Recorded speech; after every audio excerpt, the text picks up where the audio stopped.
എല്ലാ കൂട്ടുകാർക്കും നല്ലൊരു ദിവസം ആശംസിച്ചാണ് മാമ്പഴത്തിന്റെ പുതിയ വീഡിയോയിലേക്ക് സ്വാഗതം.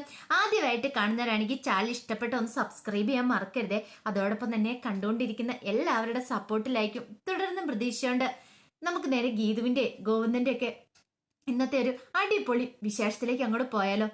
ഇന്നത്തെ വിശേഷത്തിൽ കാണിച്ചിരിക്കുന്ന ഗോവിന്ദന്റെ ചോദ്യം കേട്ട് നടുങ്ങി തരിച്ച് നിൽക്കുകയാണ്. രാധികാമേ വരണം പറഞ്ഞു. അപ്പം നിങ്ങള് തെറ്റുകളെല്ലാം ചെയ്തിട്ട് ഗീതുവിന് മേലില് കുറ്റ ആരോപിക്കാൻ ശ്രമിക്കുകയായിരുന്നല്ലേ എന്ന് ചോദിക്കുകയാണ്. അന്നേരം രഞ്ജുവിനോട് നിങ്ങൾ എന്തിനാ ക്രൂരത ചെയ്തേന്ന് ചോദിക്കുകയാണ്. പെട്ടെന്ന് ഒരു നിമിഷം രാധികാൻ പറഞ്ഞു, മോനെ അത് ഞാനല്ല, വരുണാണെങ്കിലും ആരാണെങ്കിലും അമ്മ അതിന് കൂട്ടുവന്നല്ലോ.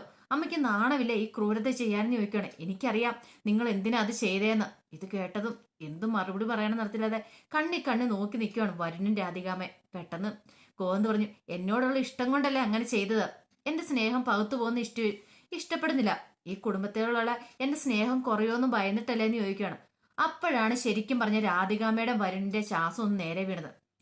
പിന്നീട് ഗോവിന്ദ് പറഞ്ഞു, എന്തിനാമ്മേ ഇങ്ങനെയൊക്കെ ചെയ്യേണ്ട വല്ല ആവശ്യം ഉണ്ടായിരുന്നോ? ഗീതു എന്റെ ജീവിതത്തിലേക്ക് വന്ന് എങ്ങനെയാന്ന് അമ്മയ്ക്കറിയാലോ. ഇനി കുറച്ച് നാളുകൾ മാത്രം അവൾ എന്റെ ജീവിതത്തിൽ ഉണ്ടാവുള്ളൂ.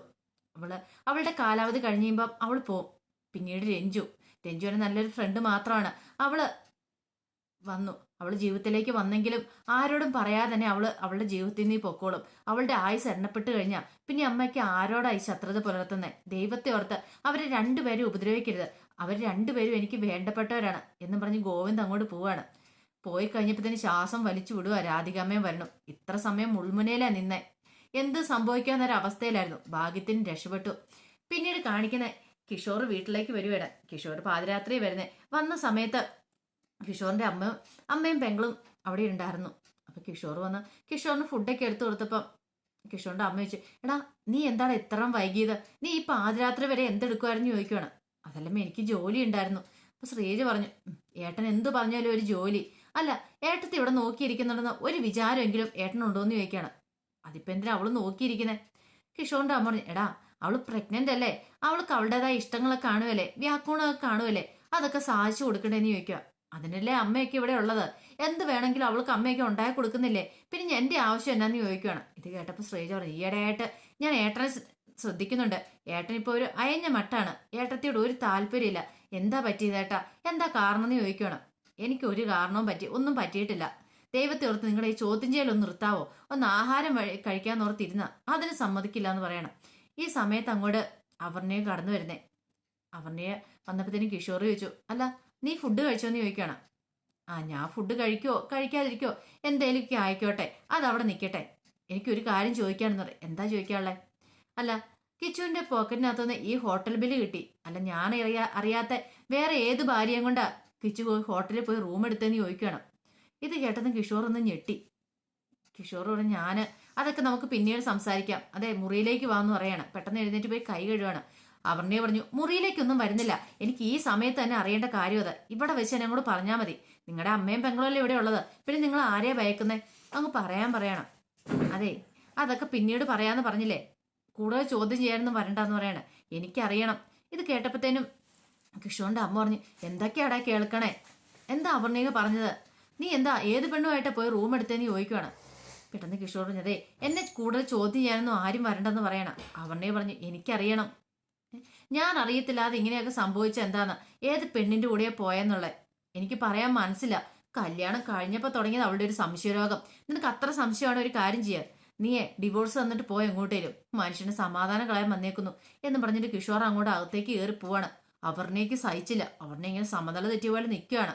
പെട്ടെന്ന് ശ്രീജ വന്നിട്ട് ചോദിച്ചു, അല്ല ചേച്ചി, ആരുടെ കൂടെ പോയെന്ന് വല്ല അറിവുണ്ടോന്ന് നിൽക്കുകയാണ്. ശ്രീജന് രൂക്ഷമായിട്ടൊന്ന് നോക്കി അവർണയെ ഇങ്ങനെ. പിന്നെ അവർണ പറഞ്ഞു, കണ്ടോ, ഒരുത്തിക്ക് ഞാൻ വിട്ടുകൊടുക്കത്തില്ല അവനെ ഞാൻ പച്ചയ്ക്ക് കത്തിക്കുള്ളൂ എന്നും പറഞ്ഞുകൊണ്ട് അവർണയെ അകത്തേക്ക് അങ്ങോട്ട് കയറിപ്പോവാണ്. ഇത് കേട്ട് ഞെട്ടിത്തെരിച്ച് നിൽക്കുവാണ് കിഷോറിന്റെ അമ്മയെ ശ്രീജയും കൂടെ. പിന്നീട് കാണിക്കുന്ന ഗോവിന്ദൻ ഇങ്ങനെ ഇരിക്കുവാണ്. ഗീതു ആണെങ്കിൽ ഗോവിന്ദനൊന്ന് ഉറങ്ങാന്ന് ഓർത്തിരിക്കുക. പക്ഷെ എന്ത് ചെയ്യാനാ, ഒരു രക്ഷയില്ല. ഗോവിന്ദനാണ് ഉറങ്ങുന്നുമില്ല. ഇങ്ങേരിത് എന്താണോ എന്തോ ഉറങ്ങാത്തെ. ഉറങ്ങിയിട്ട് വേണം ഫോണൊന്ന് കൈക്കലാക്കാനായിട്ട്. ഒരു ചിന്തയായിരുന്നു ഗീതുവിന്റെ ഉള്ളിലുണ്ട്. അപ്പൊ കുറെ സമയത്ത് ഇങ്ങനെ കുത്തിയിരിക്കുന്നുണ്ടപ്പം ശബ്ദമൊന്നും കേൾക്കുന്നില്ല. അപ്പൊ ലാപ്ടോപ്പിൽ എന്തോ ജോലി ചെയ്തുകൊണ്ടിരിക്കുമെന്ന് ഓർത്തു. അതെ, ഉറങ്ങണ്ടേന്ന് ചോദിക്കാണ്. എത്ര സമയമായെന്നറിയോ? പാതിരാത്രിയെ ആ വല്ല ചിന്തയുണ്ടോ എന്ന് ചോദിക്കാണ്. പക്ഷെ എന്നിട്ടും ഗോവിന്ദനിൽ നിന്ന് ഒരു പ്രതികരണം ഉണ്ടായില്ല. ഇതെന്ത് പറ്റി എന്നോർത്ത് പതുക്കെ പോയി നോക്കുമ്പോഴത്തേനും ഉറക്കം തൂങ്ങി ഇങ്ങനെ വീണുകൊണ്ടിരിക്കുവാണ്. ലാപ്ടോപ്പ് മുമ്പിലുണ്ട്. ഓഹോ, അപ്പൊ ഇത്ര സമയം താൻ പറഞ്ഞ വേറെ കല്ലിനോടും കുറ്റിയോടാന്ന് തോന്നേ. ആശാൻ നല്ല കൂർക്കം വലിച്ചോ ഉറങ്ങാനുള്ള തന്ത്രപ്പാടില്ല. കൊള്ളാം, അടിപൊളിയായിട്ടുണ്ട്. അതെ എന്ന് പറഞ്ഞ് ഗോവിന്ദനെ പെട്ടെന്ന് പോയി പിടിച്ച് കിടത്താൻ അങ്ങോട്ട് ശ്രമിക്കുകയാണ്. ഗോവിന്ദ് പെട്ടെന്ന് ഞെട്ടി നോക്കിച്ചു. നീ എന്താ എന്നെ വന്ന് പിടിച്ചേന്ന് ചോദിക്കണം. അല്ല, ഗോവിന്ദേട്ടന് ഉറക്കം തൂങ്ങുന്നതായിട്ട് ഞാനൊന്ന് കിടത്താന്ന് ഓർത്തുണ്ട്. അതെ, എന്നെ കൂടുതൽ കിടത്താനൊന്നും പറയണ്ട, ഞാൻ ഉറങ്ങുമൊന്നും അല്ലായിരുന്നു പറയാം. ഓ, പിന്നെ ധ്യാനിക്കുമായിരിക്കും അല്ലേന്ന് ചോദിക്കാണ്. അതെ, നീ എന്തിനാ ഗീതു പാതിരാത്രി എന്നെ ശല്യം ചെയ്യാൻ പറ്റുന്നേ? നീ പോയി കിടന്ന് ഉറങ്ങാൻ നോക്കാൻ പറയണം. അതെ, ഗോവിന്ദൻ ഇങ്ങനെ ഇരുന്ന് ഉറങ്ങുന്ന കണ്ടിട്ട് എനിക്ക് സഹിച്ചില്ല, അതാന്ന് പറയണേ. അല്ലേ പോത്ത് പോലെ കിടന്ന് ഉറങ്ങുന്നതാണല്ലോ, ഇന്ന് എന്ത് പറ്റി ഉറങ്ങാത്തേന്ന് ചോദിക്കുക. നീ എന്നോട് വെറുതെ ഇങ്ങനെ ചൊറിഞ്ഞോണ്ട് വരല്ലേ ഗീതു, കിടന്നുറങ്ങ്. എനിക്കിപ്പോ ഉറക്കമൊന്നും വരുന്നില്ല, കുറച്ച് വർക്കൂടെ ചെയ്ത് തീർക്കാണ്ട്.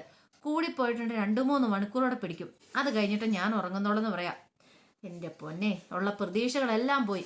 ഇങ്ങനെ ഉറങ്ങിയിട്ട് ആ ഫോണൊന്ന് കൈക്കലാക്കാന്ന് വെച്ചാൽ ഇനിയിപ്പൊ എന്ത് ചെയ്യും എന്ന് പറഞ്ഞു. അതെ, ചീവീടിനെ പോലെ എന്റെ ചെവിക്ക് വന്ന് സംസാരിച്ചുകൊണ്ടിരിക്കാതെ കിടന്നുറങ്ങടി എന്ന് പറയാണ്. അങ്ങനെ ഗീതു വന്നിട്ട് തിരിഞ്ഞങ്ങോട്ട് കിടക്കുവാണ്. ഇങ്ങേരിപ്പോഴും കിടക്കുമെന്ന് തോന്നില്ല, വർക്ക് ചെയ്യട്ടെ.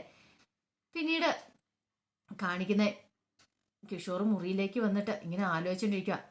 തൻ്റെ സെക്കൻഡ് അറ്റംപ്റ്റ് അങ്ങനെ വിജയിച്ചിരിക്കുന്നു. കാരണം അവരുടെ ഉള്ളിൽ സംശയങ്ങളൊക്കെ ഉണ്ടായിട്ടുണ്ട്. ഇനിയിപ്പോൾ ഗീതുവിനെ കുറിച്ചുള്ള കാര്യങ്ങളൊക്കെ ഒരു പക്ഷേ ശ്രീജ അമ്മയും കൂടെ പറയുവാണെങ്കിൽ താൻ ബാക്കി പകുതിയും കൂടെ വിജയിച്ചിട്ടുണ്ട്. അവരുടെ ഉള്ളിൽ സംശയങ്ങൾ ഇരട്ടിക്കും. നല്ല കാര്യമാണ്. ഇപ്പം തന്നെ ഹോട്ടൽ ബില്ല് കിട്ടിയതുകൊണ്ട് കാര്യങ്ങളൊക്കെ ഓക്കെ. അവരുടെ മനസ്സിൽ തന്നെക്കുറിച്ച് നല്ല സംശയങ്ങളുണ്ട്. ഇങ്ങനെ തന്നെ മുന്നോട്ട് പോകണം, എങ്കിലേ തനിക്ക് ജയിക്കാൻ കഴിയുള്ളൂ കിഷോറിന്റെ മനസ്സിലൊരു തീരുമാനമൊക്കെ എടുക്കുകയാണ്. പിന്നീട് നേരം വെളുക്കാറായി. ഒരു 5 മണിയൊക്കെ ആയ സമയത്ത് ഗീതുവിന്റെ അലാറം അടിക്കുകയാണ്. അപ്പൊ ഗീതു നോക്കിയപ്പോൾ 5 മണി. ഈ സമയത്ത് താൻ ഇതിന് അലാറം വെച്ചേ? ഓ, ഇതെന്തിനാ പോലും ഓർത്ത് അലാറം എടുത്തു കഴിഞ്ഞപ്പോഴേ ഗീതുവിന് പെട്ടെന്ന് ഓർമ്മന്നേ. അയ്യോ, താൻ നമ്പർ എടുത്തില്ല. ധ്യാനിന്റെ നമ്പർ ഗോവിന്ദന്റെ ഫോണിൽ നിന്ന് എടുക്കണം, അതിന് വേണ്ടിയിട്ടാണല്ലോ. നോക്കിയപ്പോ നല്ല ഉറക്കുക. ഇത് തന്നെ പറ്റിയ സമയം. അങ്ങനെ ഗോവിന്ദന്റെ ഫോൺ പോയി അടിച്ചു മാറ്റണം. പക്ഷെ ഫേസ് ലോക്ക് എടുക്കാൻ പറ്റുന്നില്ല. ഇരുട്ടല്ലേ മുറിക്കാത്ത. അപ്പൊ ഇനി എന്ത് ചെയ്യും ദൈവമേ? അപ്പൊ ഗീതു ഒരു കൈ ഗീതുവിന്റെ മൊബൈൽ തെളിച്ചു വെച്ചിട്ട് ഗോവിന്ദന്റെ ഫോൺ എടുത്തിട്ട് ഫേസ് ലോക്ക് മാറ്റാനായിട്ട് ഇങ്ങനെ നോക്കുവാണ്. ഈ സമയത്ത് ഗോവിന്ദന്റെ മുഖത്തേക്ക് ഫ്ലാഷ് ലൈറ്റ് അടിച്ചു കഴിഞ്ഞപ്പോഴത്തേനും ഗോവിന്ദന്റെ കണ്ണ് തുറന്ന് ഇങ്ങനെ നോക്കുവാണ്. നോക്കി കഴിഞ്ഞപ്പോഴത്തേനും ഗീതുവിനെ കാണാൻ പറ്റുന്നില്ല. 2 വെട്ടം മാത്രം ഇരുട്ടത്തേക്കും തന്റെ മുഖത്തേക്ക് നിൽക്കുന്ന കണ്ടു. കണ്ണു തുറന്ന് തന്നെ ഫേസ് ലോക്ക് അങ്ങോട്ട് മാറി. ഗീതുവിന് സമാധാനമായി. പെട്ടെന്ന് നല്ല ഉറക്കപ്പിച്ചിലായിരുന്നു ഗോവിന്ദ്. അപ്പൊ ഗോവിന്ദ് പറഞ്ഞു, അയ്യോ പോവല്ലേ, എന്നെ ഇട്ടിട്ട് പോവല്ലേ എന്ന് പറഞ്ഞിട്ടുണ്ട്. കാരണം ഈ ഫ്ലാഷ് ലൈറ്റിന്റെ വെട്ടം അങ്ങോട്ട് മാറിക്കൊണ്ടിരിക്കുന്ന അനുസരിച്ച് ഗോവിന്ദ് എന്നെ ഉറക്കപ്പിച്ച് പറഞ്ഞുകൊണ്ടിരിക്കുകയായിരുന്നു. ഗീതുവിന് മനസ്സിലായി ഉറക്കപ്പിച്ചാ പറഞ്ഞുകൊണ്ടിരിക്കുന്നേ. അങ്ങനെ ഗീതു എന്ത് ചെയ്യാണ്, മുറിയിൽ നിന്ന് പതുക്കെ പുറത്തേക്ക് അങ്ങോട്ട് കടക്കുവാണ്. പുറത്തേക്ക് വന്ന് ലൈറ്റ് ഒന്നും ഇട്ടില്ല. പുറത്തു പോയി കോൾ ചെയ്യാൻ ധ്യാനിനെ ആ ഒരു ചിന്തയായിരുന്നു. അങ്ങനെ പുറത്തേക്ക് ടോർച്ചൊക്കെ മിന്നിച്ചുകൊണ്ട് വരുന്ന സമയത്ത് കാഞ്ചന രാവിലെ എഴുന്നേറ്റിട്ടുണ്ടായിരുന്നു. കാഞ്ചന നോക്കുമ്പോൾ ടോർച്ച് വെട്ടം പോലെ ഒരു വെട്ടം ഇങ്ങോട്ട് വരുന്നുണ്ട്, ലൈറ്റ് ഒന്നും വിടാതെ.